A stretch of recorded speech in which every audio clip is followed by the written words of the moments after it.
fear is a good thing. You do not want to run from fear. Like, fear will actually make you live longer if properly used. Fear will make you take more action if properly used. I mean, fear is the gas that you need in your tank in order to reach your full potential.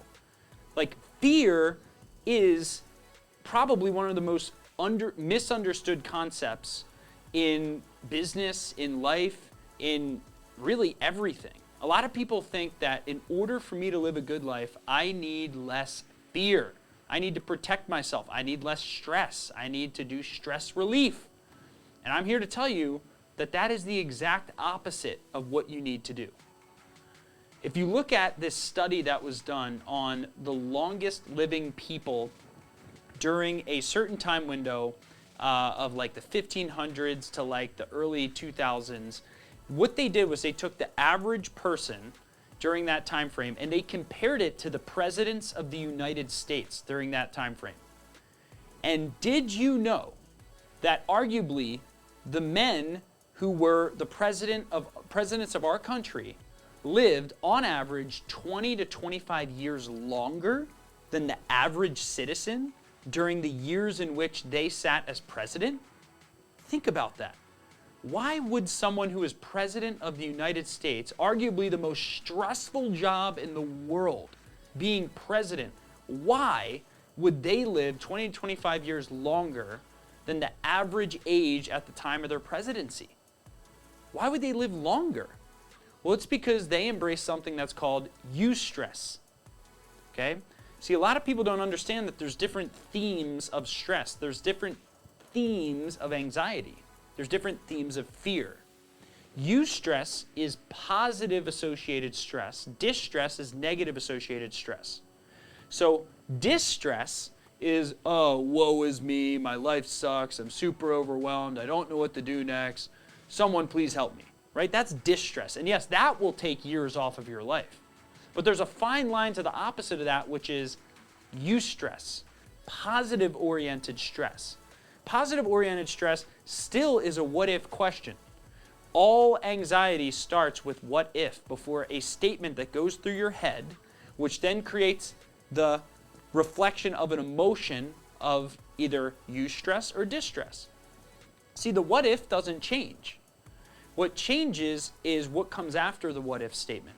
What comes after what if in a eustress example is something like this. What if I become the best at something and then I have to uphold that standard? Ever hear of fear of success? That's a real thing. What if I become the best at X and then that becomes the new standard and I can't back down from it? What if I invest this money in this new thing and it does work? That's still a what if statement, right? What if I take this action and something good happens? Or what if I better myself and reach a new level and then I have to withstand that higher level, right? So what happens is you still ask yourself the what if questions when you're in a eustress state of mind.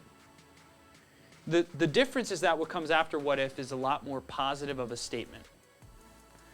So what we're looking to protect ourselves from, fear, is precisely what we should be running towards with a positive frame, right? So my question to you is this: what in your life have you been running from because you thought there was fear associated with it? And how can you approach that same thing that you fear with a positive lens as to what skills you're going to develop when you get through this thing you fear, right? Who you're going to become when you get past this fear, right? Who you can be as an identity, as a person, as a human, once you have gotten through this thing. What if it does work, right? What if I do have to have a higher standard? Pressure sharpens the blade, okay? No pressure, nothing sharp. You're not going to be sharp. Have more pressure. You know what Michael Jordan responded when they did an interview with him before the playoffs? the guy, it was in The Last Dance, the guy comes up to him, I think his name's Rashad is his last name, and the interviewer comes up to him and says, fourth quarter, 2 minutes, a couple seconds left, and this happened, who did they pass the ball to? And Michael looks at the guy, Michael Jordan looks at the guy and goes, me, you're going to pass the ball to me, right? Michael Jordan wants the pressure, right? Average and mediocre performers, they don't want the pressure. So if you want to become an A player, if you want to become a high performer, ask emphatically for the ball to be passed to you. Bring it on. Sign me up for more responsibilities, because I want to be pushed to the point where I'm forced to develop to my full potential self. Do you? If you do, let me know in the comments below, what is one thing that you're going to tackle with a more positive frame? Give a thumbs up on this video so that YouTube knows that I'm putting out some good stuff and that I know to put out more videos like this. And last but not least, subscribe to this channel for real-time updates when I release videos like this.